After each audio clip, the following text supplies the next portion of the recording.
Hello everyone, good evening. Hi Arsh. Hi, Peter. Yeah. Let's wait for a few minutes for everyone else to join. Yes, we'll wait. Guys, today's topic is discretionary option selling. So today's speakers are Akamsha Gupta and in this panel, Manas and Shankar also joining us. We'll wait for 2 minutes. They also joined shortly. 91 plus 1,700 people joined. I think we are waiting. Yeah, Manas also here. Hi. Akansha hasn't joined yet, right? She's joining. She just texted me, so she's finding difficult, I think. Yeah, hello. Yeah, Yeah, hi hi. Akamsha. I'm here. Hi, Akansha. Hi, Good good evening. evening. Good evening. Good evening. So, a lot of people are waiting for listening you. Around 2,000 plus people has already joined. Yeah, I can see that. Yeah, you can say hi to Yeah. everyone. Hi, very good evening to everybody. Yeah. We'll wait for Shankar to join, else we'll start, I think.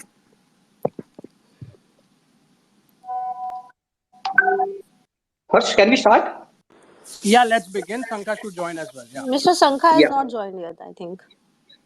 Yeah, he will join, I think. He's also finding difficult. Okay. Yeah, maybe he will join. Hi everyone, good evening. Uh, Today we are with Akamsha Gupta. She's the speaker, and the topic of the day is discretionary option selling. Every Friday in Paytm Money, we are doing Twitter Spaces at 6 p.m. and we are calling all the good traders to explain their journey, their trading experience, so we can learn something from them, right? So today Akamsha is here. Akamsha, welcome to Twitter Yeah, thank you Spaces. for having me. Yeah. Akamsha, let's start with the discussion. My first question to you: how did you start your journey? Okay, my voice is clearly audible, right? Yeah, it's very audible. Yeah, okay, let's start then. Yeah, let us know how did you start your journey? How you become a full-time trader? When you started your trading? Okay, Can you please yeah. let us know? So we are loud to listen your like how you started your journey and all. Okay, so I was introduced to markets at very early age. My dad was into investing; he was into equity. So since I was very close to him, so I used to observe him what he was doing, and later in the day, he used to explain me also about the market. So my introduction was at very early age. Then I completed my engineering, and then after completion of my engineering, I started working as an international marketing manager. Few years, 2 3 years, I did my job, but I wasn't very happy with the job and I wanted to do something else. Then in 2019, my brother, he started his own IT venture. So he approached me for that, can I join him, because he was needing assistance at that time. So then I quit my job just to assist him in his venture. So that when I quit my job, I started getting a lot of free time. So on that free time, I started searching and reading about the markets. फिर then when I started searching and reading about the markets, मुझे और उसमें interest आने लग गया. Actually मैं पहले से इंटरेस्ट था मुझे बहुत मार्केट में, अर्ली एज से ही. देन मैंने जब फुल टाइम ट्रेडिंग स्टार्ट करी तो उसमें रिजल्ट अच्छे आने लगे. बिकॉज जब मैं जॉब के साथ भी मैं करती थी 2 3 साल में, but that time it was on end of. कभी जॉब में कुछ मीटिंग है या फुल टाइम तो कॉन्सेंट्रेट नहीं कर सकते, बिकॉज टाइमिंग्स पूरे क्लैश होते हैं मार्केट के और जॉब के. तो वो टाइम पे मैं इतना फुली कॉन्सेंट्रेट नहीं कर रही थी, तो ज़्यादा अच्छे रिजल्ट नहीं आ रहे थे मार्केट में, ट्रेडिंग में मुझे.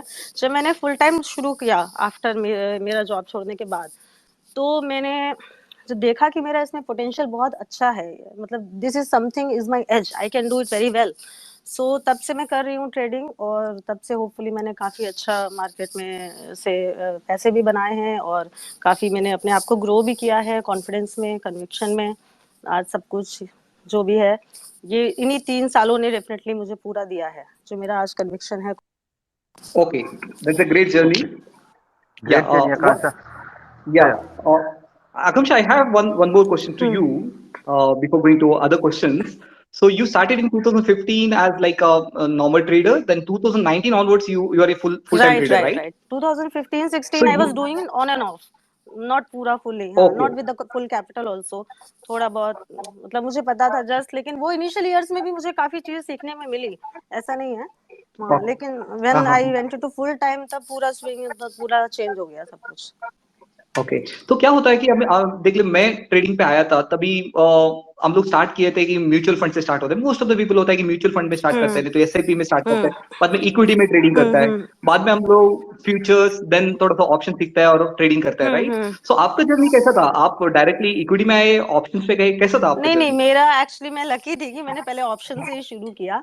मैंने थोड़ा बहुत फ्यूचर्स में भी मैं पहले करती थी स्टॉक्स में, लेकिन उसमें मुझे लॉसेस ही होते थे, फ्यूचर्स में कुछ अच्छा नहीं हो पा रहा था स्टॉक्स में। फिर मैंने इंडेक्स में करने की सोची, तो मेरे पास दो ऑप्शन थे, इधर मैं फ्यूचर करूँ या मैं ऑप्शंस करूँ। मैंने दोनों के बारे में स्टडी किया, रिसर्च किया, सब मैंने ऑलमोस्ट जितना भी रीडिंग से ही सीखा है। मैंने कोई आज तक कभी भी मैंने कोई सेमिनार या फिर कोई वर्कशॉप या कोई भी अटेंड नहीं करी है। मैंने आज तक अभी कोई यूट्यूब वीडियो भी नहीं देखा है स्टॉक मार्केट के बारे में, जबकि बहुत सारे अवेलेबल है। तो मैंने जो भी स्टडी किया है सब रीडिंग के थ्रू किया है। फिर तो जब मैंने कंपेयर किया ऑप्शन, फ्यूचर एंड ऑप्शन में, क्योंकि फ्यूचर में मुझे ऑलरेडी लॉसेस लग गए थे स्टॉक्स में, दो चार बार, बहुत ज्यादा बड़े लॉसेस नहीं थे, बिकॉज मेरी कैपिटल से मैं उतना ज्यादा खेलती नहीं थी वो टाइम पे। तो मैंने ऑप्शंस को चूज किया। फिर ऑप्शन में भी मेरे पास दो चीजें थी, मैं बाइंग करूँ कि सेलिंग करूँ। फिर मैंने ऑप्शन बाइंग और सेलिंग के बारे में जब पूरा क्लोजली उसको स्टडी किया, ऑब्जर्व किया, तो मैंने देखा कि ऑप्शन सेलिंग में you have the higher probability of winning. Option selling में you have the and this stock market is the game of, this trading is the game of probability. तो यहाँ पे अगर ऑप्शन सेलिंग में higher probability है तो मुझे वही करना चाहिए। और बाइंग इज ए पूरा डिफरेंट गेम होता है, डिफरेंट सेटअप होता है बाइंग के लिए। और जो मेरा नॉलेज था प्रीवियस, और जो मेरा वो ऑप्शन बाइंग में फिट हो ही नहीं रहा था, वो ऑप्शन सेलिंग में ही फिट हो रहा था। तो मैंने पहले सेलिंग, ऑप्शन सेलिंग ही करी है, तो आज भी मैं ऑप्शन सेलिंग ही कर रही हूँ। तो इसके अलावा मैंने और कुछ किया ही नहीं है। एसआईपी, अभी म्यूचुअल फंड वो टैक्स सेविंग के लिए थोड़ा बहुत हम लोग करते हैं ईयर एंड में। और स्टॉक्स में भी मैं जो लेती हूँ, मैं ज्यादातर ब्लू चिप स्टॉक्स लेती हूँ, क्योंकि दिस ट्रेडिंग में इतना टाइम जाता है आपका, पूरा दिन ट्रेडिंग करते हैं हम, उसके बाद मार्केट को रात को स्टडी करते हैं, न्यूज़ देखते हैं, अर्ली मॉर्निंग में प्रिपरेशन करते हैं, वो पूरा ऑक्यूपाइड। डायरेक्शनल ट्रेडिंग एक फुल टाइम प्रोफेशन है, आप पूरे उसमें ऑक्यूपाइड रहते हो, उसके बाद आपके पास और टाइम नहीं रहेगा कि आप कुछ और करो। तो मैं स्टॉक्स में इसलिए, क्योंकि मैं सिस्टम ट्रेडर नहीं हूँ, डायरेक्शनल पूरा मैनुअल सब कुछ मुझे करना पड़ता है, तो मैं ब्लू चिप स्टॉक्स में ही ज़्यादातर इन्वेस्ट करती हूँ। और उसको इन्वेस्ट करके जो भी मैं स्टॉक्स परचेज करती हूँ, वो लॉन्ग टर्म के लिए 3 इयर्स या 4 इयर्स 5 इयर्स की व्यू के साथ में परचेज करती हूँ। सारे ब्लू चिप होते हैं, और उनके स्टॉक्स को मैं प्लेस करके उसके मार्जिन के साथ में ट्रेडिंग करती हूँ। ओके, वंडरफुल आकांक्षा। तो माय क्वेश्चन, मेरा एक क्वेश्चन था लाइक कि मोस्टली जब आपने बोला कि you started with futures trading, then you went to options, like तो मोस्टली जब ऑप्शंस में ट्रेडिंग स्टार्ट करते हैं बिकॉज ऑफ लिमिटेड कैपिटल, तो people generally tend to buy options and उससे फिर लॉसेस बहुत होता है, जनरली दे लीव इट। और ऑप्शन सेलिंग में कैपिटल ज्यादा लगता है, तो लाइक व्हाट इसमें आप, like what would you like to tell to our fellow listeners, like how to start selling in options, since you are like primarily a discretionary option seller? So actually option buying में भी लोग पैसा बना रहे हैं, ऐसा नहीं है कि ऑप्शन बाइंग में पैसा नहीं बनता है, बाइंग में भी पैसा बनता है। सिंस मेरा वो फोटे नहीं है, मेरा फोटे ऑप्शन सेलिंग करना है, पर जो लोग बाइंग भी करना चाहते हैं या ऑप्शन सेलिंग भी करना चाहते हैं, जो भी उनको चूज कर सकते हैं वो अपनी कैपिटल के अकॉर्डिंग। लेकिन उसमें दोनों भी चीजों में आपके पास स्किल्स होना बहुत जरूरी है। अगर आपके पास राइट स्किल्स, राइट एनालिसिस नहीं है, तो आप दोनों ही चीजों में फेल हो सकते हो। तो जो ऑप्शन बाइंग भी करना चाहते हैं, वो उसमें एक्चुअली ऑप्शन बाइंग में ज्यादा एनालिसिस, हमारे entries exit should be perfect, entry कब करनी है, एग्जिट कब करनी है, बिल्कुल परफेक्ट टाइम के साथ होने चाहिए। तो ऑप्शन बाइंग मुझे लगता है ज्यादा एनालिसिस की जरूरत पड़ती है उसमें, और ज्यादा उसमें एज चाहिए होता है। तो वो जो चूज कर रहे हैं उनको और भी ज्यादा स्टडी करके, प्रॉपर रिसर्च करके और सब एनालिसिस करके ऑप्शन बाइंग में उतरना चाहिए। लेकिन अगर आपके पास कम कैपिटल भी है, तो आप ऐसा मत सोचो कि आपको मतलब एक महीने में बिल्कुल बहुत सारा पैसा बना लेना है मार्केट से। आप धीरे धीरे शुरू करो, हम सब लोगों ने, सबने छोटे से शुरू किया है। तो आप ऑप्शन सेलिंग करो, उसमें इतना ज्यादा एज और इतना सब चीजें क्रिटिकल नहीं होती है। ऑप्शन सेलिंग थोड़ी सी कंफर्ट होती है ऑप्शन बैंक के कंपैरिजन में। तो आप थोड़ा, आपके पास थोड़ा पैसा है, सपोज 5 लाख है या जो भी है आपके पास, तो आप एक एक दो दो तीन तीन लॉट से शुरू करो। उससे आपका थोड़ा थोड़ा पैसा बनेगा, पैसा ग्रो ही होगा अगर आप सही तरीके से, राइट तरीके से ट्रेडिंग करोगे, और वो ग्रो होता रहेगा, धीरे धीरे वो कंपाउंडिंग होती रहेगी। Right, that's true. सो आपका जर्नी भी बहुत अमेजिंग लगा मुझे। आप पहले ऑप्शन पे इंट्रोड्यूस हो गए, बाद में बाकी लाइक म्यूचुअल फंड और इक्विटी आपने स्टार्ट किया। तो म्यूचुअल बहुत फंड कम ट्रेडर है। में म्यूचुअल या फंड में मुझे कोई इंटरेस्ट नहीं है, वो जस्ट टैक्स पर्पस के लिए करना पड़ता या है तो मैं कर देती हूँ, क्योंकि जो आई कैन रिटर्न्स अंडरस्टैंड। मेरे इसमें बनते हैं ट्रेडिंग में वो किसी और चीज में बनते ही नहीं है। आप म्यूचुअल फंड ले लो, इक्विटी में तो जितने कुछ रिटर्न्स खास है ही नहीं। अगर आप स्विंग में राइट, थोड़ा बहुत करते हो तो बनते होंगे, राइट। लेकिन जो ट्रेडिंग में रिटर्न्स है, जो इसमें मेरा इसमें ही मेजर सब रिटर्न्स आ जाते हैं, तो मुझे और कुछ करने की जरूरत मुझे महसूस नहीं होती। जरूरत ही नहीं है, राइट। हम्म। सो आपका आपके मतलब मेरा एक क्वेश्चन है आपको, लाइक हम्म। इनिशियली हम लोग स्टार्ट करते हैं वो टाइम पे कुछ तो कुछ हम लोग मिस्टेक करते रहता है कि लॉस होता है, वो मिस्टेक से हम लोग लर्निंग होता है, राइट। तो हम्म। अपने यूजर्स भी काफी लोग इधर है, मे बी हम्म। आप हम लोग के लिए बता सकते हैं कि आपने कोई एक ऐसा कुछ मिस्टेक किया था, नहीं तो कभी कभी ऐसे ब्लंडर भी हो सकता है, इतना बड़ा मिस्टेक करता है बाद में हम लोग सीखते हैं, हाँ। बहुत कॉस्टली मिस्टेक्स भी होता है, तो ऐसा वाला हम्म। कुछ लाइफ में हुआ था क्या आपको? नहीं नहीं और आप हाँ, नहीं मैंने कोई ऐसा बड़ा ब्लेंडर तो अब तक नहीं किया है। मिस्टेक्स ऑब्वियसली मैंने की हैं, छोटी छोटी मिस्टेक्स, और मिस्टेक से सीखा है और लर्न किया है। ऐसा कोई बड़ा मिस्टेक मैंने नहीं किया है। मैं उनको मिस्टेक्स नहीं बोलूंगी, वो एक प्रोसेस है। जब आप किसी चीज में ग्रो करते हो, अपने आप को इवॉल्व करते हो, तो आप फेल होते हो, उससे सीखते हो, लर्न करते हो, फिर वो मेरे साथ हुआ है। ऐसे कोई बड़े मिस्टेक्स तो मैंने नहीं किए हैं। लर्निंग में मैं मिस्टेक्स को बोलूं या छोटे मोटे जो मेरे रॉन्ग हो जाते थे स्टार्टिंग में ट्रेडिंग करते समय, जैसे इनिशियल फेज में मैं बहुत ज्यादा अग्रेसिव ट्रेडिंग करती थी। अभी भी मैं अग्रेसिव ट्रेडर हूँ, लेकिन तब मैं बिल्कुल एट द मनी ट्रेडिंग करती थी, और मेरी सारी कैपिटल जितनी भी थी, मैं एक ही पोजीशन, एक ही स्ट्राइक में सारी कैपिटल पुटअप करके उसके बाद वो पोजीशन को पूरे दिन मैनेज करती थी। इधर मेरे अगेंस्ट में जा रहा है मार्केट या मेरे फेवर में जा रहा है, तो वो चीज फिर मैंने बाद में समझा कि मैं पूरी कैपिटल इन्वेस्ट कर देती हूँ एक पर्टिकुलर स्ट्राइक में, तो मैं मार्केट को पूरे पावर उसके हाथ में दे देती हूँ। मेरे हाथ में कोई पावर नहीं रह जाती है किसी भी चीज को करने की। तो फिर मैंने मेरी एंट्रीज चेंज करी, फिर मैंने स्टार्ट किया कि मैं कन्विक्शन जिस दिन जिस हिसाब से मुझे है उस हिसाब से मैं एंट्रीज करूंगी। तो मैं स्लो एंट्री, जैसे 500 क्वांटिटी, 1000 क्वांटिटी, जो लोग मुझे फॉलो करते हैं टेलीग्राम पे और ट्विटर पे, और जो मेरे स्क्रीन रिकॉर्डिंग और मैं शेयर करती हूँ, मेरे जो भी मैंने जिस दिन भी अच्छा किया होता है, उसमें आप देखेंगे मेरी एंट्रीज पूरे दिन होती हैं। मैं पूरे दिन करती हूँ मार्केट में ट्रेडिंग, पूरे दिन मैं एंट्रीज करती हूँ, एग्जिट करती हूँ। ऐसा नहीं है मैंने सुबह कुछ एंट्री कर दी फिर मैं मेरे काम में बिजी हो गई या फिर मैंने ध्यान नहीं दिया कि क्या है। तो वो मैं धीरे धीरे स्टेप बाय स्टेप, सपोज मैं अगर बुलिश खेल रही हूँ तो मैं हर डिप में थोड़ा थोड़ा एंटर करूंगी, क्योंकि मुझे अच्छे प्रीमियम चाहिए। और उससे होता क्या है, अगर विद इन द आपने आधे एक घंटे में कुछ अपनी पोजीशन बनाई कुछ पर्टिकुलर कैपिटल से, और उसके बाद अगर आप के जो मार्केट है आपके अगेंस्ट जा रहा है, आपके फेवर में नहीं जा रहा है, तो आपके पास एक तो कैपिटल होती है, उसको दूसरे कॉन्ट्रा ट्रेड अगर आपको लेनी है ऊपर की बेरिश साइड तो आप ले सकते हो, या आपके पास कैपिटल कम होती है तो अगर आपको लग रहा है वो कोई फेक मूव है, अगर मार्केट आपको लगता है कि बुलिश ही है, कोई डाउनफॉल आया, जस्ट एक स्पाइक आया है, कुछ आया है जस्ट स्टॉप लॉस हिट करने के लिए, तो आपकी पोजीशन साइजिंग अगर आपके कंट्रोल में होती है तो आप अपने एमटीएम से डरते नहीं हो, आप होल्ड कर पाते हो। अगर आप पूरी कैपिटल एक बार में इन्वेस्ट करते हो तो आपका एमटीएम भी बहुत स्विंग होता है, तो आपके अंदर एक फियर पैदा होता है। और दूसरी चीज ये होती है कि अगर आपने एंट्रीज कभी गलत टाइम पे कर ली सारी क्वांटिटी के साथ, फिर मार्केट और डिप आ गया, आपको एवरेज आउट करने के लिए कुछ रहता नहीं है, तो स्लो स्लो एंट्री करिए आप लोग। तो स्लो स्लो एंट्री में आपको क्या, अगर आपकी एंट्रीज कभी गलत टाइम पे, क्योंकि आपको तो पता नहीं है कि मार्केट कितना नीचे जाएगा या कितना ऊपर जाएगा या कहाँ से घूमेगा, पूरे दिन की वो जर्नी देख के ही पता चलती है।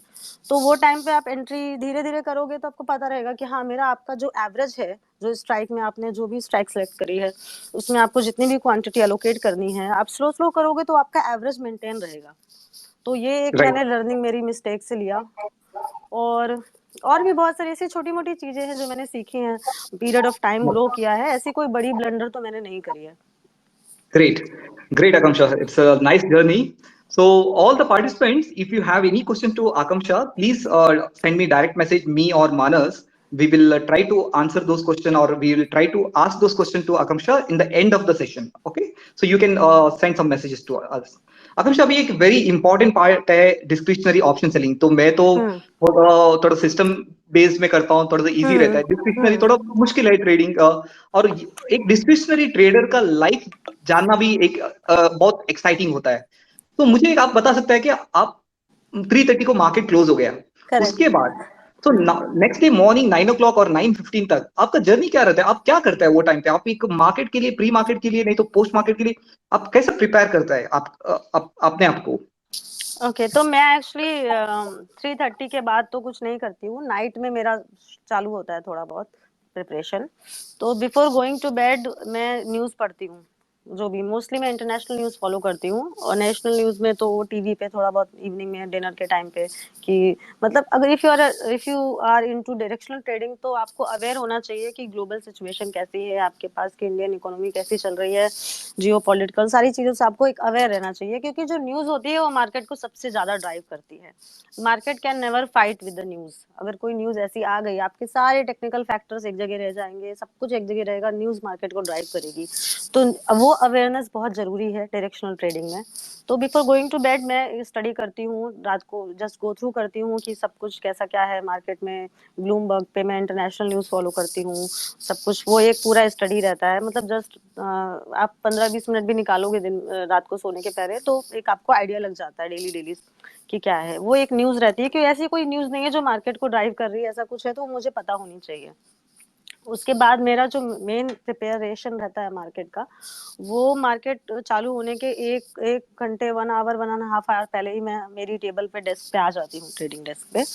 तो वो टाइम पे मेरा स्टडी, पहले मेरा एक इनिशियल व्यू मुझे फॉर्म करना है कि आज मुझे ट्रेडिंग करनी है, तो मुझे बुलिश दो ही है, या तो हम लोग बुलिश खेलेंगे या तो हम बेरिश खेलेंगे डायरेक्शनल ट्रेडिंग में, तीसरा कुछ भी नहीं है। तो यही दो व्यू हैं, इसमें से जो भी एक व्यू बनाना है आपको वही बनाना है। उसको बनाने के लिए एनालिसिस वगैरह सारा डेटा ये सब स्टडी करना पड़ता है। तो मैं सबसे पहले स्टडी करती हूँ FIDI का डेटा। मैं देखती हूँ कि कल जो FI लोगों ने क्या है, सेलिंग करी है कैश मार्केट में कि बाइंग करी है, DI लोग ने सेलिंग करी है कि बाइंग करी है, FI लोग ने फ्यूचर्स में क्या किया है, फ्यूचर्स में सेल किया है कि बाई किया है, फिर उन्होंने ऑप्शंस में क्या किया है, कॉल्स बाय करे, पुट बाय करे, कॉल सेल करे, पुट सेल करे, वो सारा एक डेटा स्टडी करके मैं एक व्यू फॉर्म करती हूँ। जनरली जो मेरा व्यू रहता है वो FI के साथ ही जाता है। अगर FI लोग सेलर हैं तो मेरा थोड़ा सा माइंडसेट शॉर्ट साइड रहेगा, अगर FI लोग मार्केट में बायर्स हैं तो मेरा व्यू थोड़ा सा लॉन्ग साइड रहेगा, क्योंकि मुझे लगता है जो FI लोग हैं वो ज़्यादा फ्यूचर एंड ऑप्शंस में करते हैं, और जो DI है वो मोस्टली हेजिंग के लिए फ्यूचर एंड ऑप्शन यूज करते हैं। तो FI साइड वो एक मेरा पूरा स्टडी करती हूँ डेटा। सेकेंडली मैं देखती हूँ फिर लास्ट नाइट डाउ जोन्स का क्या परफॉर्मेंस था, वो ग्रीन में क्लोज हुआ कि रेड में क्लोज हुआ, S&P का क्या था। ADR में मैं देखती हूँ HDFC ने, ICICI ने, इन्फोसिस ने वहाँ पे कैसा क्या परफॉर्म किया है।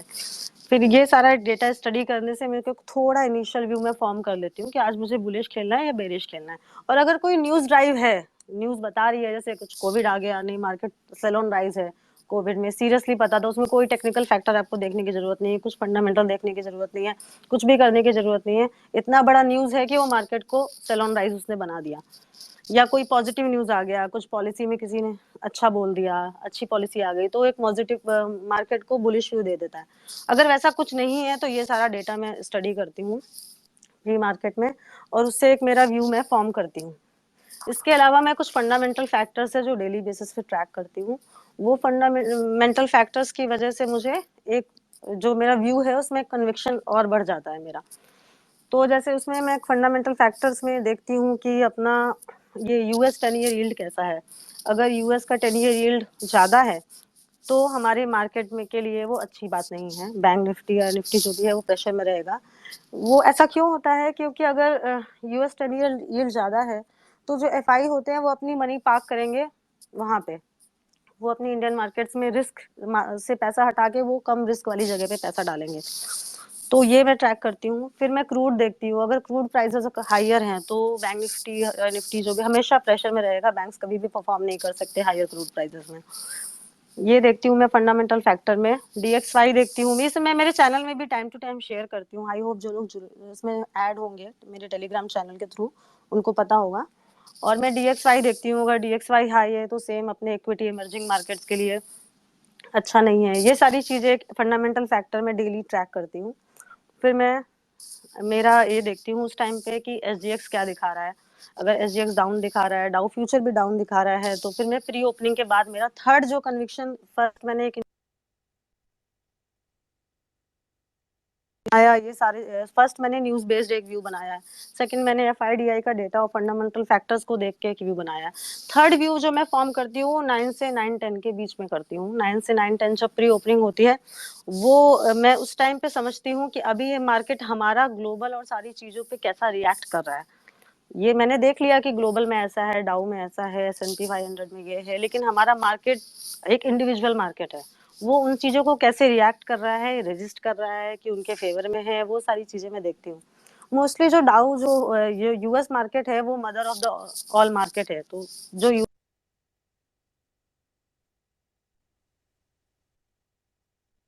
लेकिन हमारा एक इंडिविजुअल मार्केट है, उसका भी एक ये इंडिविजुअलिटी है, तो वो मैं 9 to 9:15 के बीच में डिसाइड करती हूँ। मेरा जो थर्ड लेवल का कन्विक्शन है, मैं हमेशा वर्ड यूज करती हूँ मेरे चैनल में, कन्विक्शन कन्विक्शन, वो यही कन्विक्शन है कि वो सारे फैक्टर जब आपके फेवर में है तो आपका कन्विक्शन हाई है, सारे फैक्टर जब न्यूट्रल है, पूरा कुछ भी ऐसा है कि न्यूज में भी कुछ ऐसा नहीं है जो मार्केट ड्रिवन हो कुछ, तो मेरा कन्विक्शन उस दिन नॉर्मल रहता है, उस दिन उस हिसाब से मैं पोजीशन साइजिंग सारी चीजें चेंज करती हूँ।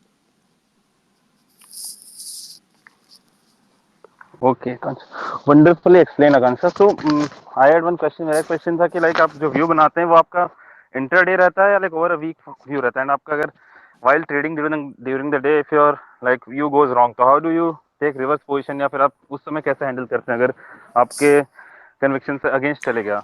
देख, मैं जो व्यू बनाती हूँ वो पोजिशनल इंट्राडे दोनों टाइप का बनाती हूँ, वो डिपेंड करता है मार्केट का एनवायरनमेंट कैसा है वो टाइम पे, विक्स क्या है, वो सारी एक पर्टिकुलर स्ट्रेटेजी अगर आप फॉलो करोगे, जैसे मैं अगर सिर्फ मैं डायरेक्शनल में मैं पोजिशनली करती हूँ तो मैं हमेशा पोजिशनली करूंगी तो ऐसे पैसा नहीं बनता है, क्योंकि मार्केट आपने देखी है लास्ट 3 मंथ से कैसा चल रहा है। One day it will be 1000 points up, another day it will be 1000 point down, फिर again some time within a day it goes 500-800 points up, within a day in the second half it goes down. So positional view जो VIX जब बिल्कुल लो रहता है तब positional view बना सकते हो आप, पोजिशंस के हिसाब से एक्सपायरी को लेके व्यू बना सकते हो, पर हायर विक्स एनवायरनमेंट में आप पोजिशनल व्यू नहीं बना सकते, आपको इंट्राडे के हिसाब से डेली डेली खेलना होता है। तो वो मैं डिसाइड करती हूँ कि उस टाइम पे मार्केट का एनवायरनमेंट कैसा है। अगर विक्स हमारा 25 के ऊपर है, 25 to 30 के रेंज में है, बहुत वॉलेटिलिटी है, वो टाइम पे मैं इंट्राडे व्यू बनाती हूँ, और वो टाइम पे मैं दिन में 2 बार भी व्यू बनाती हूँ कभी कभी। अगर मुझे फर्स्ट हाफ में बुलिश लग रहा है या फिर कुछ ऐसा मुझे इंडिकेशन लग रहा है, मैं प्रॉफिट बुक करके सेकंड हाफ में मैं वेट करके ऑब्जर्व करके देखती हूँ कि मुझे वापस से बुलिश पोजीशन ही लेनी है कि मुझे वापस से कुछ और करना है, तो वो एक हाई विक्स एनवायरनमेंट की बात हो गई। लो विक्स एनवायरनमेंट जब होता है, जब मार्केट में 24 के नीचे का विक्स है, तो वो टाइम पे आप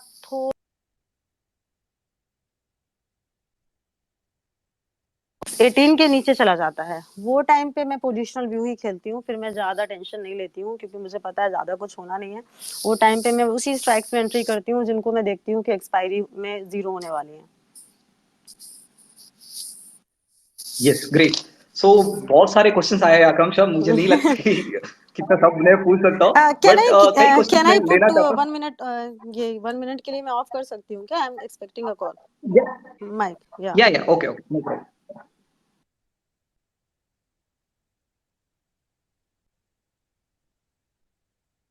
आई गॉट लॉट ऑफ क्वेश्चंस, काफी क्वेश्चंस के लिए आपने के लिए आंसर करना पड़ेगा। So we will try to answer many questions as कई क्वेश्चंस नहीं हुआ तो हम लोग बाद में आपको आंसर करेंगे। मैं पर्सनली आकांक्षा को पूछता हूँ आंसर करने के लिए, maybe I will try to answer those questions after this session also. You can, आपके पास कोई क्वेश्चंस है तो आप जस्ट मुझे डीएम कर लीजिए, नहीं तो मानस को डीएम कर लीजिए। Hello. Yes, Akamsha. Hi, You're back. Akansha. Yeah, I'm back. Yeah, great. So,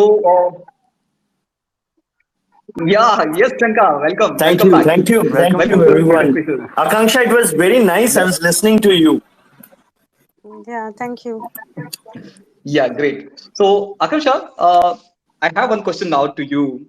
How do you manage your losses? अभी लॉस तो सबको होता है ट्रेडिंग पे, प्रॉफिट भी होता है, ये दोनों हो सकता है राइट ट्रेडिंग पे। How do you manage your losses? सबको कभी भी ऐसा लॉस हो गया तो उससे मुझे बाहर आना है, how you recover and what is your loss recovering plans?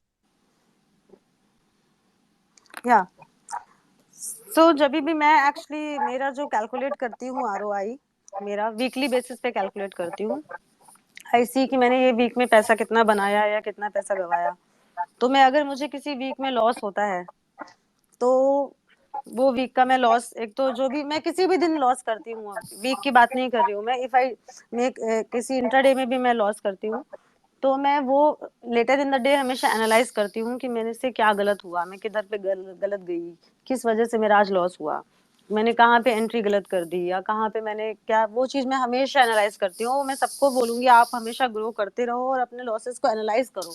कुछ ट्रेडर्स को मैं जानती हूँ वो इतना लाइटली लेते हैं, वो बोलते हैं मुझसे कि क्या आकांक्षा तुम तो 30-40 लाख बना लिया, अभी एक दिन 7 लाख लॉस हो गया तो कौन सी बड़ी बात है उसमें। तो इतना आपको लाइटली नहीं लेना है लॉसेस को। हाँ, लॉसेस हमेशा होंगे, you can not do anything to stop that.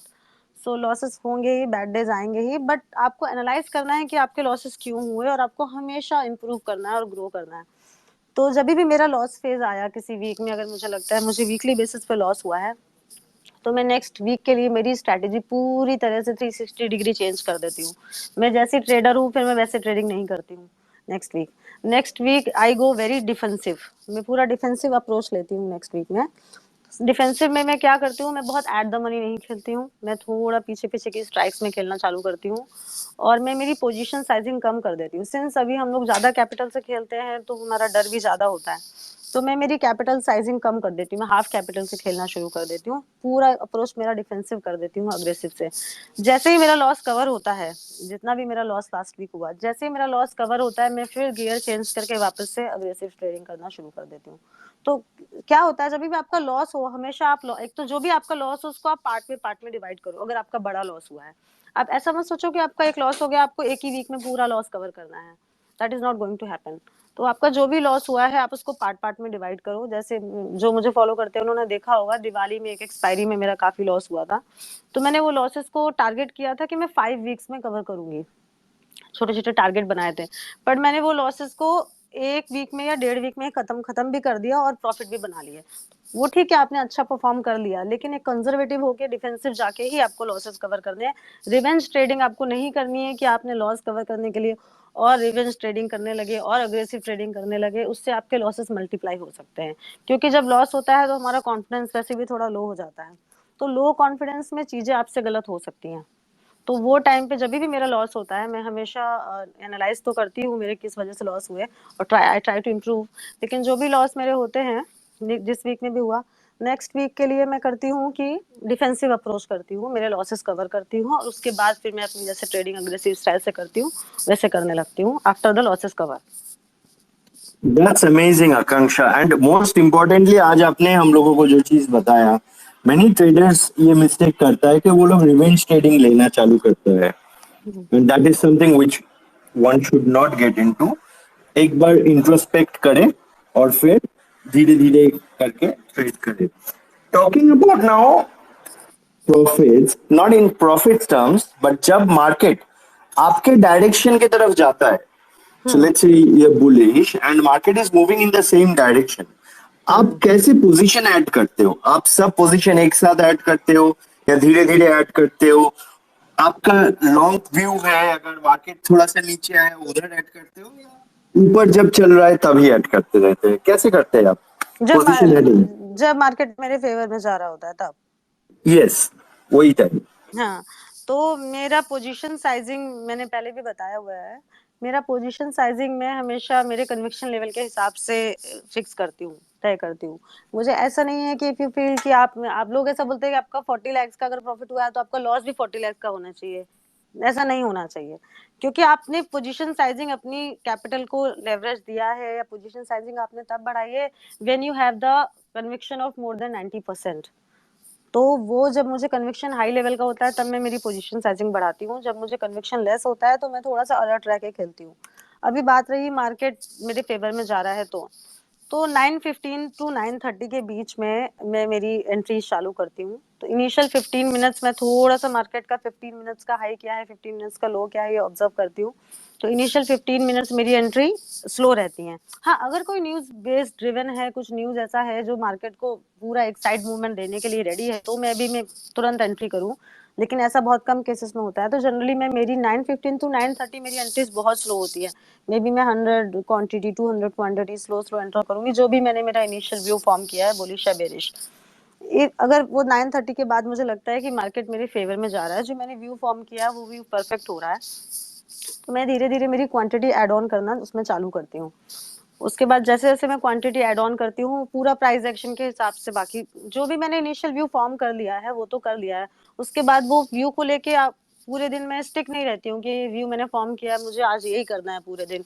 मैं प्राइस एक्शन को देख के चेंजेस भी करती हूँ। If I see price action मेरे हिसाब से चल रहा है, मेरे फेवर में चल रहा है, तो मैं मेरी पोजीशन साइजिंग इंक्रीज करती जाती हूँ। पूरा फेवर में चल रहा है then I will go fully into, पूरा कैपिटल के साथ भी मैं एक एक्सटेंड तक जा सकती हूँ।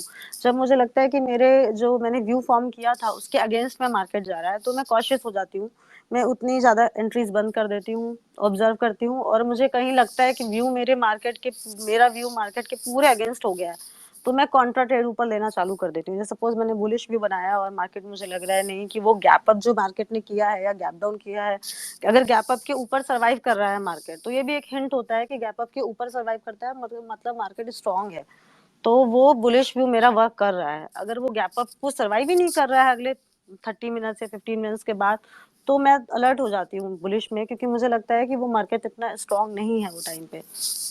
तो अगर मेरे फेवर में जा रहा है तो मैं एंट्रीज अपनी बढ़ाती रहती हूँ। अगर मुझे लगता है कि नहीं मार्केट मेरे फेवर में नहीं है तो मैं कॉन्ट्रा ट्रेड भी ले लेती हूँ कभी कभी, और मुझे लगता है मेरा व्यू पूरा ही गलत हो गया है तो मैं मेरी फिर बुलिश पोजीशन लॉस में स्क्वायर ऑफ करके अगर वो दूसरे भी जो कॉन्ट्रा ट्रेड है बेरिश साइड में उस टाइम ट्रेडिंग करना चालू कर देती हूँ। तो अगर आपका कोई एक पोजीशन आपने ले लिया, that was very nicely explained Akanksha, बहुत अच्छा लगा एक्सप्लेनेशन आपका कि आप धीरे धीरे 15 मिनट के बाद से धीरे धीरे आपका पोजीशन बड़ा करते हैं, एक साथ पूरा पोजीशन नहीं लेते हैं। That was very nicely explained and this will really help the new traders. और एक क्वेश्चन मेरा इसी के साथ ही है कंटिन्यूएशन में कि आप बोल रहे हो जैसे आपका व्यू चेंज हो जाता है and you continue with the change ना। अगर आप कोई जैसे कोई चीज आपने बाई करके रखा एंड इंट्राडे में वो सेल हो नहीं गया, नहीं बाइंग में नहीं करती हूँ, मैं option selling I mean option selling में मैंने व्यू बुलिश था, मार्केट का व्यू बुलिश था एंड सडनली आपका व्यू बेरिश हो गया फॉर एग्जांपल। सो उस टाइम में आप क्या, बट आपका टारगेट नहीं आया तो आप क्या कैरी फॉरवर्ड करते हो नेक्स्ट डे के लिए या वही दिन स्क्वायर ऑफ कर देते हो 3.15 3.20 या कैसे करते हैं?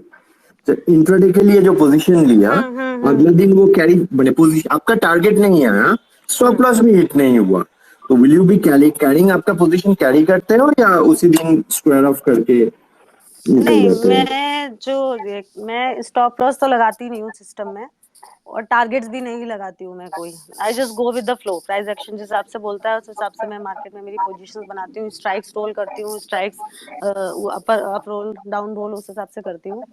तो अगर आप क्या बोल रहे हो कि अगर बेरिश चला गया मार्केट, मेरे मार्केट अगेंस्ट में चला जैसे, गया। हाँ जैसे कि अभी मार्केट बुलिश था, बुलिश से बेयरिश हो गया, तो आपने भी अपना स्टेंस चेंज कर लिया, राइट? Correct correct. नो, अभी बेयरिश चल रहा है एंड ऑफ द डे तक, लेट्स से 3 बजे तक, उसके बाद भी पोजीशन आपके फेवर में ही चल रहा है। सो आप उस टाइम में कैरी फॉरवर्ड करते हो अगले दिन के लिए या स्क्वायर ऑफ कर देते हो? नहीं मैं जनरली जितने भी दिन में ट्रेडिंग करती हूँ, अभी मैंने फ्राइडेज को ट्रेडिंग काफी अवॉइड कर दिया है। मैं जितने भी दिन ट्रेडिंग करती हूँ तो मैं हर दिन कैरी फॉरवर्ड तो करती हूँ। वो कैरी फॉरवर्ड मैं इसलिए नहीं करती हूँ कि मैंने जो मेरा पोजीशन है वो लॉस में है इसके लिए मैं उसको कैरी कर रही हूँ, ऐसा कुछ नहीं है। मैं कैरी करती हूँ डेटा बेसिस पे, एनालिसिस पे, प्राइस एक्शन पे।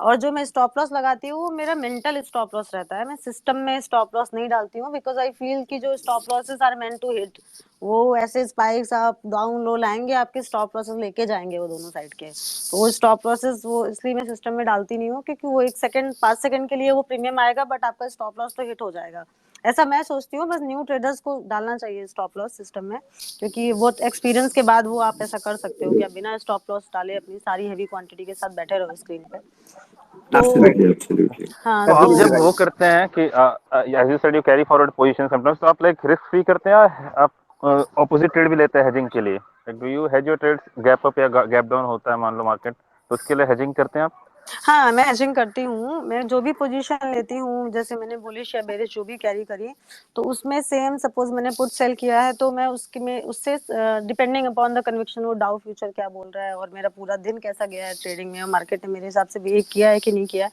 उसके हिसाब से मैं हेजिंग बाय करती हूँ। मैंने पुट अगर सेल की है तो मैं उसके अगेंस्ट में पुट बाय करूंगी सेम क्वांटिटी, लेकिन स्ट्राइक जो है वो मैं सेलेक्ट करूंगी, it varies between 700 to 1000 points away, depending upon the conviction of that day. अगर मुझे लग रहा है कि मेरा कल गैप अप ही होने वाला है, तो मैं हो सकता है 1000 पॉइंट्स अवे का हेज बाय कर लूं सेम।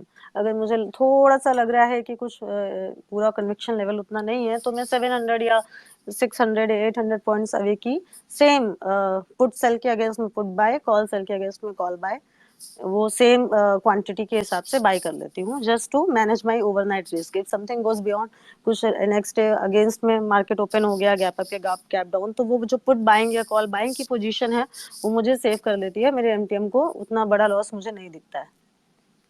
Yes. राइट Akanksha, आकांक्षा, मेरा यहाँ पे एक और क्वेश्चन है। जो आपने बोला हेज लेके जाते हैं, नेक्स्ट डे गैप अप या आपके अगेंस्ट में जाता है तो ठीक है, हेज है, बट आपके फेवर में अगर आता है तभी क्या करते हैं? हेज रिमूव करके यू राइट द ट्रेंड? हाँ, अगर मेरे फेवर में, जो जनरली मैं 80% टाइम तो मेरा फेवर में ही खुलते हैं। मैं जो बनाती हूँ कैरी, जो लोग मुझे टेलीग्राम पे मेरे चैनल में मैं मेरे लाइव व्यू शेयर करती हूँ, जो मुझे फॉलो करते हैं वो जानते हैं मोस्टली मेरा 80% टाइम तो सही निकलता है। अगर मैंने बुलिश कैरी किया है तो नेक्स्ट डे 80% चांसेस होते हैं गैप अप के और गैप डाउन के। तो वो जो मैं अगर मैंने कैरी किया है और मेरे फेवर में अगेंस्ट नेक्स्ट डे मार्केट खुला है, तो मैं 9:15 को जो मैंने रिस्क हेज बोलती हूँ, मैं उसको जो मैंने बाय किया है उसको मैं रिमूव कर देती हूँ और सिंपली मेरी नेक्स्ट ट्रेडिंग स्टार्ट करती हूँ इंट्राडे की। right. वो एक Great. प्रीमियम है जो आपका सुबह सुबह एक लॉस ही होता है, वो just to protect your capital, Right. एक प्रीमियम पे कर रहे हैं हम लोग। Yeah, we have some question from some of the participant. बहुत सारे क्वेश्चंस है, बट कई क्वेश्चंस मैं पूछना चाहता हूँ। एक बहुत इंटरेस्टिंग क्वेश्चन है। एक ट्रेडर बनता है हम लोग, नहीं तो फुल टाइम ट्रेडर बनना है, नहीं तो डिस्क्रिशनरी ट्रेडर बनना है, तो एक क्या रिटर्न ऑन इन्वेस्टमेंट मुझे एक्सपेक्ट करना चाहिए इन ये ईयर और इन ये मंथ? आप कितना रिटर्न एक्सपेक्ट करता है पर मंथ और पर ईयर? डिस्क्रिशनरी वाले कि सिस्टम ट्रेडर? सिस्टम नहीं, डिस्क्रिशनरी की बात कर रहे हैं हम लोग। आप एक कितना परसेंट हम लोग रिटर्न हम लोगों ने एक्सपेक्ट करना चाहिए एज ए ट्रेडर? देखो, आप एक्सपेक्ट आप कुछ भी मत करो। एक्सपेक्ट मार्केट से कुछ भी एक्सपेक्टेशन करना कुछ जरूरत नहीं है उसकी। आप बस प्रोसेस पे फॉलो, आप मतलब जो देखो, आप अगर ट्रेडिंग ये सोच के करोगे कि नहीं मेरे को अब ये पैसे बनाने के लिए ट्रेडिंग करनी है, तो बहुत मुश्किल हो जाएगा, आपके ऊपर बर्डन आ जाएगा, रिस्पॉन्सिबिलिटी आ जाएगी। कि आप उसको एक प्रोसेस लर्निंग करो, उसको just go with the flow कि कितना रिटर्न बन रहा है। तो उसमें कुछ एक स्टैंडर्ड नहीं है, मैं बोलूंगी मैंने 400% बनाया है, आप भी 400% बनाओ, नहीं हो सकता आप 100 बनाओ, हो सकता आप 1000% बना लो। तो उसका कुछ ऐसा रिटर्न्स नहीं है कि आप इतना एक्सपेक्टेशन रिटर्न्स का रखो और अपने आप को किसी रिटर्न्स आरओआई के उसमें बांध के मत रखो। आप जस्ट फ्री अपना ट्रेडिंग अच्छा करने पे फोकस करो, अपनी जो लर्निंग से एनालिसिस है उस पर फोकस करो। रिटर्न्स अपने आप ही बनता है मार्केट में। तो अभी मैं उसमें क्या बोलूँ कि आपको कितने रिटर्न्स एक्सपेक्ट करने चाहिए। मेरा तो जितना, मैं तो पिछले 2 साल से मेरा बैक टू बैक 400% बना है, और कुछ लोग हैं जिनके शायद ज्यादा भी होंगे या कम भी होंगे। तो वो आप किस लेवल के ट्रेडर हो, आपकी एक्यूरेसी क्या है, आपकी रिस्क। और मुझे ऐसा लगता है कि बहुत सारे ऐसे ट्रेडर हैं जिनकी एनालिसिस बहुत अच्छी है, मार्केट की समझ उनको बहुत अच्छी है, ट्रेंड वो अच्छा कैच भी कर लेते हैं, पर वो शायद उतना आरओआई नहीं बना पाते हैं या उतना ज्यादा पैसा नहीं बना पाते हैं मार्केट से। क्योंकि ऐसा नहीं होता है कि अगर आप इंटेलिजेंट हो या तो ही आप सक्सेसफुल हो। सक्सेसफुल होने के लिए एक राइट माइंडसेट की जरूरत होती है। अगर आपका माइंडसेट राइट है तो आप कहीं भी किसी भी फील्ड में अच्छा कर सकते हो। तो आपको जब भी ट्रेडिंग करने बैठना है, आपको राइट माइंडसेट से बैठना है। तो अगर आप वो, और थोड़ा सा गट्स रिस्क भी थोड़ा लेके चलना है। पूरा सेफ से, मैं बहुत ट्रेडर को जानती हूँ, मैं नाम नहीं लेना चाहूंगी, वो काफी टाइम से मार्केट में है, लेकिन उनके आरओआईज अभी अच्छे नहीं है। इतने टाइम से मार्केट में रहने के बाद भी वो थोड़ा डरते हैं चीजों में, या फिर वो फियरफुल ट्रेडिंग करते हैं। उससे क्या होता है, फियरफुल ट्रेडिंग से आपके जब बहुत अच्छे दिन आते हैं मार्केट में, गुड डेज बैड डेज होते हैं, तो जब वेरी गुड डेज आते हैं, वो टाइम पे आपका फियर आपको उतना अच्छा शायद परफॉर्म नहीं करने दे पाता जितना आप कर सकते हो। आप अपने पोटेंशियल को पूरी तरह से रिकॉग्नाइज नहीं कर पाते हो। तो आप किसी भी आरओआई क्या है, कितने आरओआई बनानी चाहिए, कितनी, ये सब चक्करों में आप कुछ भी मत पड़ो, आप अपनी पोटेंशियल को एक्सप्लोर करो। हो सकता है आप कितना भी, कुछ भी इम्पॉसिबल नहीं है। जो लोग लिखते हैं कि आपने 1000% आरओआई बना लिया, ये इम्पॉसिबल है, आपने 400, ऐसा हो नहीं सकता मार्केट में, ये ऐसा नहीं हो सकता। आप 40, 30, 27 लाख के लॉस को आप प्रॉफिट में कन्वर्ट नहीं करते, 7 लाख के, कुछ भी कर सकते हो। मार्केट इमेंस है, आप उसमें कितना भी पैसा बना सकते हो, आप कितने भी आरओआई बना सकते हो, सब कुछ कर सकते हो, बट आपको राइट एनालिसिस करनी है, राइट माइंडसेट के साथ करनी है, एवरीथिंग इज पॉसिबल। मुझे कोई कुछ भी बोलता है कि मैंने इतना बनाया, आई बिलीव, क्योंकि मुझे पता है कि Yeah, ऐसा कोई कुछ भी कर सकता है। ऐसा right. कुछ आप लेके मत चलो कि इतना आरओआई अच्छा है या ये स्टैंडर्ड है, ये बिलो स्टैंडर्ड है। आप अपने हिसाब से अपना बेस्ट फुट रखो और अपना बेस्ट परफॉर्म करो।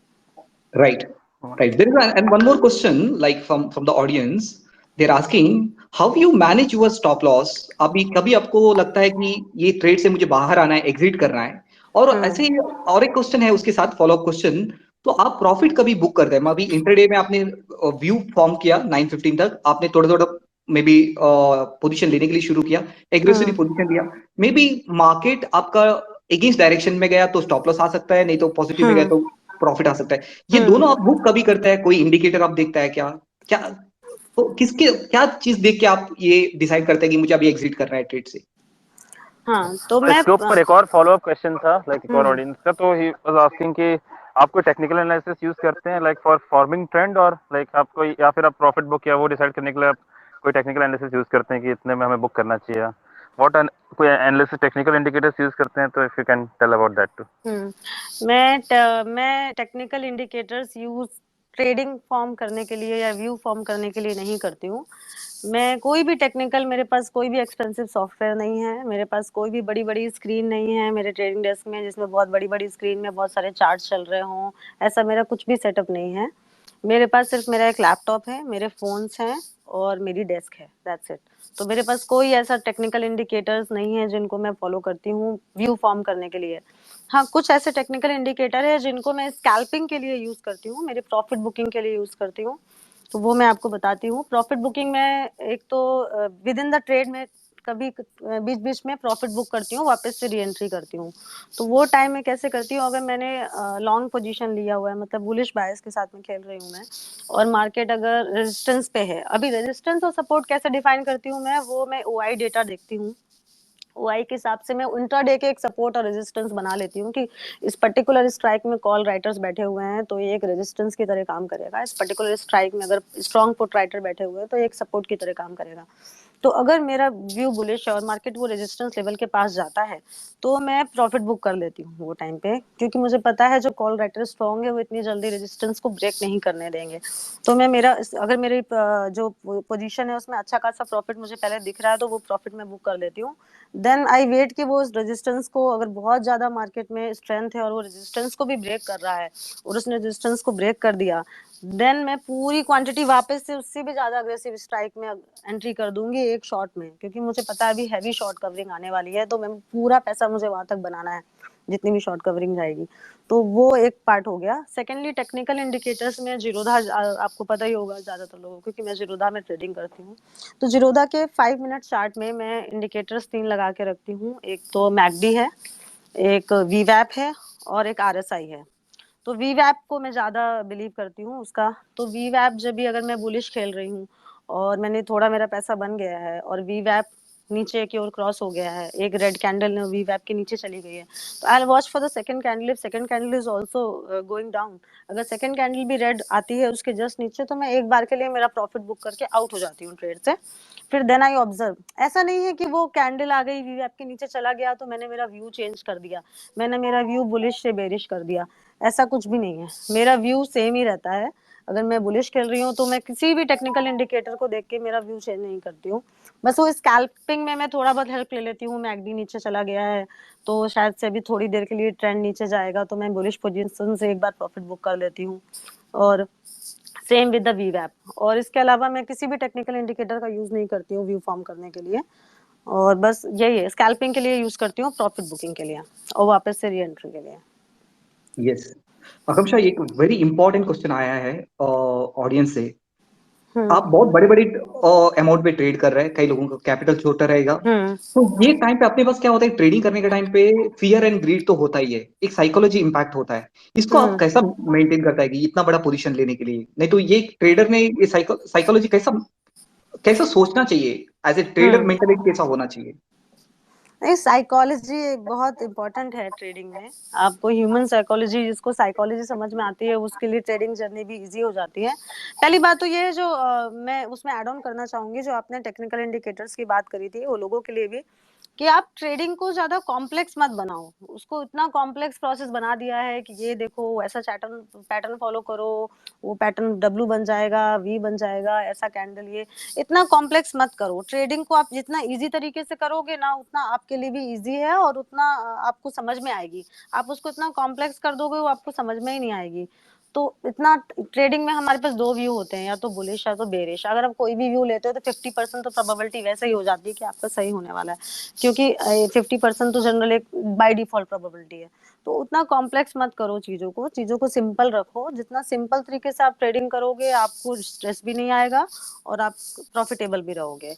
Now coming back to your question, ये क्या था क्वेश्चन आपका? साइकोलॉजी के बारे में था। साइकोलॉजी के बारे में। तो उसमें जो प्रॉफिट, जब आप बहुत बड़ी पोजीशन साइजिंग से, जैसे अभी मेरी पोजीशन साइजिंग काफी रहती है, और किसी किसी आप थर्सडेज को देखोगे, एक्सपायरीज के दिन में काफी लेवरेज भी उठा लेती हूँ, ये लेके, हेजिंग लेके।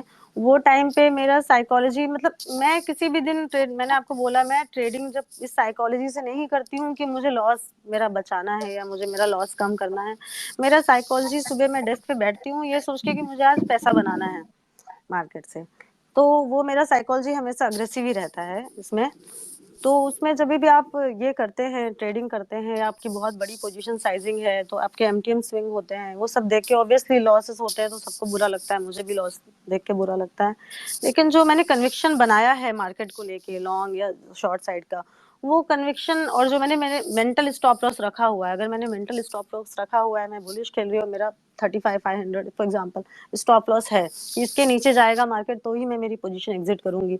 फिर उसमें मैं एमटीएम नहीं देखती हूँ, मैं एमटीएम, वैसे मैं पूरे दिन एमटीएम इतना देखती भी नहीं हूँ। मैं जस्ट मेरा जो ये है चार्ट है, वही देखती हूँ कि मार्केट का क्या प्राइस एक्शन है। पूरे दिन आपके एमटीएम देखने से, इसमें अगर मेरा जो लेवल है 35,500 का, मैंने suppose example mental stop loss रखा है, वो लेवल जब तक नहीं जाएगा मैं नहीं हिलूंगी। मेरा एमटीएम जो भी दिख रहा है वो दिख रहा है, प्रॉफिट लॉस। क्योंकि मैं फिर, मतलब क्या है, अगर मैंने मेरा व्यू बनाया और मैं वो व्यू को ही रिस्पेक्ट नहीं कर रही हूँ, बार बार एंट्री एग्जिट कर रही हूँ डर की वजह से या मेरे एमटीएम को देख के, तो वो मैं वैसा नहीं करती हूँ, मैं एमटीएम नहीं देखती हूँ। और मेरा इतना देखने का रीजन ये भी है, क्योंकि मैंने जितना भी आज मेरा कैपिटल बनाया है, सब मार्केट से ही बनाया है सारा पैसा। तो मैं इतना, मतलब इतना सब बना लिया है, तो मुझे लगता है कि ठीक है, थोड़ा बहुत ऊपर नीचे होगा, बट मुझे प्रोसेस पे स्टिक रहना है। तो शायद वो नए लोग नहीं कर पाएंगे, उनको ऑब्वियसली लगेगा उनका एमटीएम स्विंग हो रहा है या लॉसेस दिख रहे हैं, तो एक टाइम पे एग्जिट करेंगे। पर मेरा जब तक स्टॉप लॉस जो मैंने फिक्स किया है, वो जब तक नहीं आता है, मैं एग्जिट नहीं करती हूँ। और वो स्टॉप लॉस में भी ये है कि ऐसा नहीं वो तुरंत ब्रेक हो गया तो मैंने तुरंत एग्जिट कर दिया सारा मेरा क्वांटिटी। उसमें मैं डिसाइड करती हूँ कि मेरी स्ट्राइक कितनी पास है। मेरी स्ट्राइक मार्केट के बहुत पास है, तो मे बी मैं 50% निकाल दूंगी, मेरी क्वांटिटी लॉस बुक कर दूंगी। अगर मेरी स्ट्राइक दूर है, तो मतलब आप कन्विक्शन देखो कि आपको अपने जो व्यू बनाया है उस पर पूरा कॉन्फिडेंस होना चाहिए। जो भी आपने बुलिश या बेरिश बनाया है, वो कभी कभी गलत भी जाएगा, तो वो टाइम पे आपको लॉसेस भी होंगे, फिर आप कॉन्ट्रा ट्रेड लोगे, एडजस्टमेंट करोगे। लेकिन आपको अपने कन्विक्शन और व्यू, फिर अगर आप ऐसे मतलब नहीं कर पा रहे हो, इसका मतलब आपका कहीं ना कहीं एनालिसिस गलत है, सही नहीं है। तो जिनको ऐसा लगता है बीच बीच में ट्रेडिंग के टाइम पे कि मेरा ये एमटीएम माइनस हो रहा है, प्लस हो रहा है, या वो डर रहे हैं बीच बीच में एमटीएम, क्योंकि एमटीएम तो पूरे दिन स्विंग करेगा। ऐसा नहीं है मार्केट आपने जहां पोजीशन ली उसके बाद बिल्कुल आपके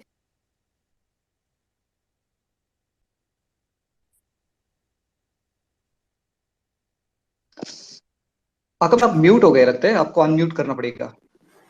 hello Akanksha, Yeah. I think yes. Now I Yeah. think you're having it back. Okay हाँ, सो मैं यही बोल रही थी कि मार्केट वो ऐसा नहीं होता, आपने जब एंट्री कर ली है तो वो पूरा आपके फेवर में ही सब कुछ जाएगा, पूरा दिन रोजी-रोजी रहेगा, एंट्री करते ही प्रॉफिट चलने लगेंगे, वैसा नहीं होगा। वो मार्केट पूरे दिन आपको हैरान करेगा, ऊपर करेगा, नीचे जाएगा, स्पाइक आएँगे, डाउन मूव आएगा, एमटीएम पूरे दिन स्विंग होगा ही।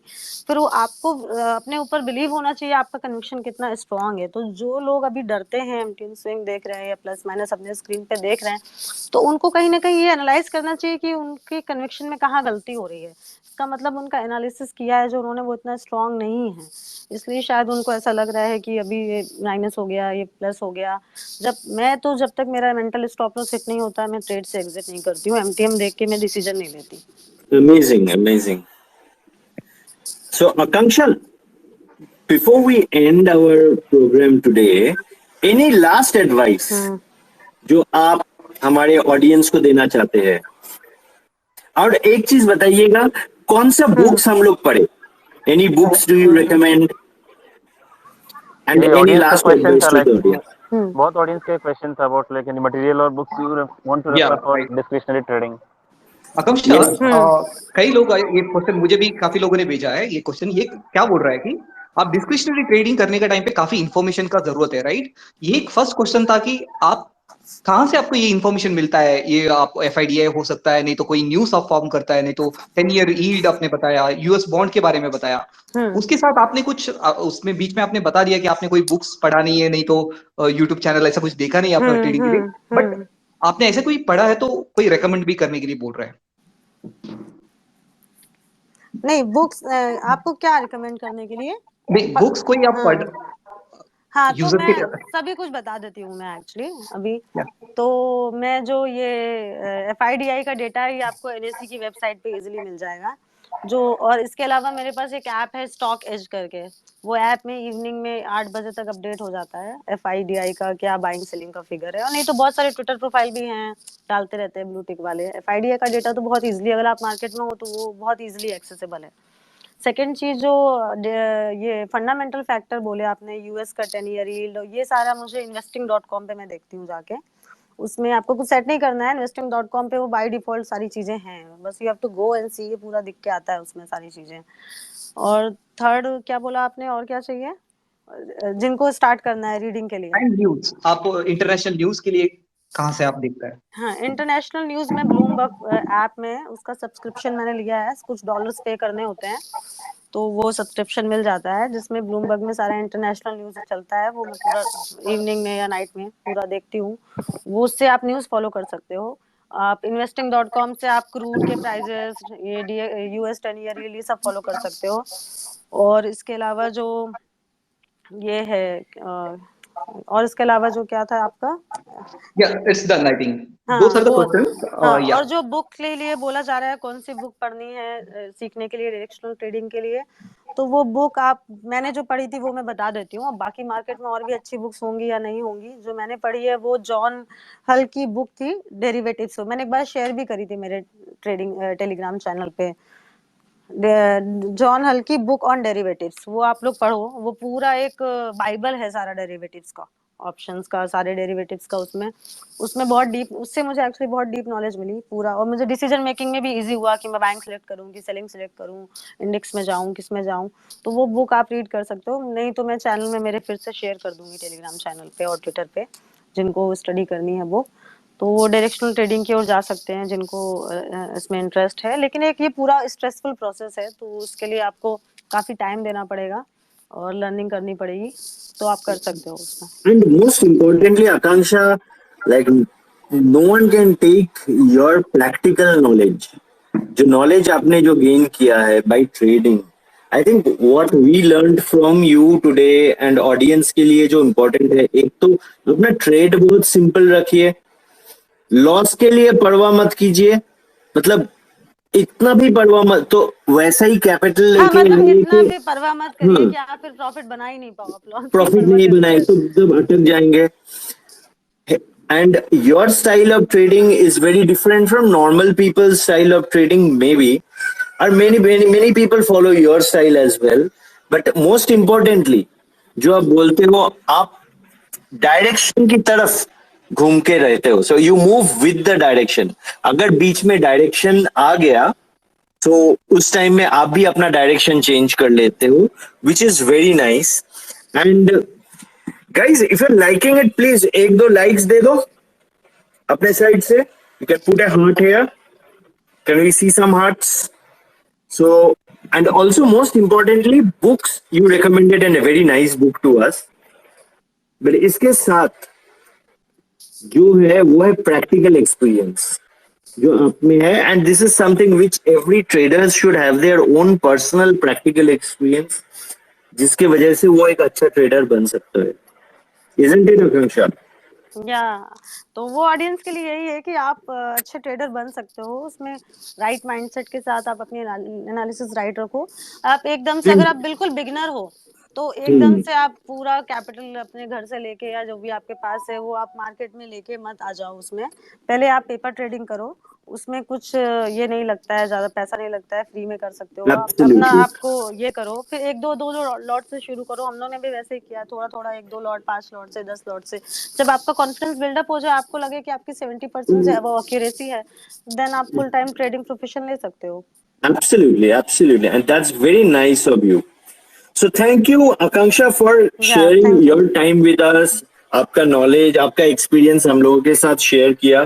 It was very nice. And we really, I think we all really enjoyed it.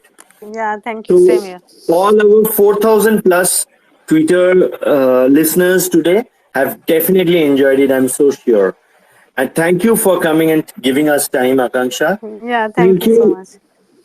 Thank you. Thank you, all you lovely audience. Thank you, Peter, for your time, Manas, and Paytm for hosting such a nice show. And thank you, all you lovely audience. And before we end today, just a disclaimer, which I forgot to mention beforehand, that जो भी हम लोग आज यहाँ पे बात किए, it's only for knowledge purpose and not any recommendation. And of course, follow us for more updates and have a great weekend ahead. All the very best to you. Thank you. Thank you, Shankar. Thank you, Akansha. Thank you, Thank you, Akansha. everyone. Thank you, all the lovely Peter, audience. Manas. Yeah. and all you Thank you, lovely thank you audience. everyone. बहुत सारे questions आए हैं actually, मेरा DM पे बहुत सारे question पड़ा है, but I am very Same sorry here. मुझे सब आंसर नहीं कर पाए. मानस का भी डीएम में काफी सारे क्वेश्चंस रह गए, so we will try to answer. I will send those question to Akanksha and you also can send some messages to Akamsha. She will answer your questions. So feel free to Absolutely. send some messages to us. So thank you Absolutely. everyone. Thanks a lot. Have a Thank great you. Have a evening great and a evening. weekend. Yeah.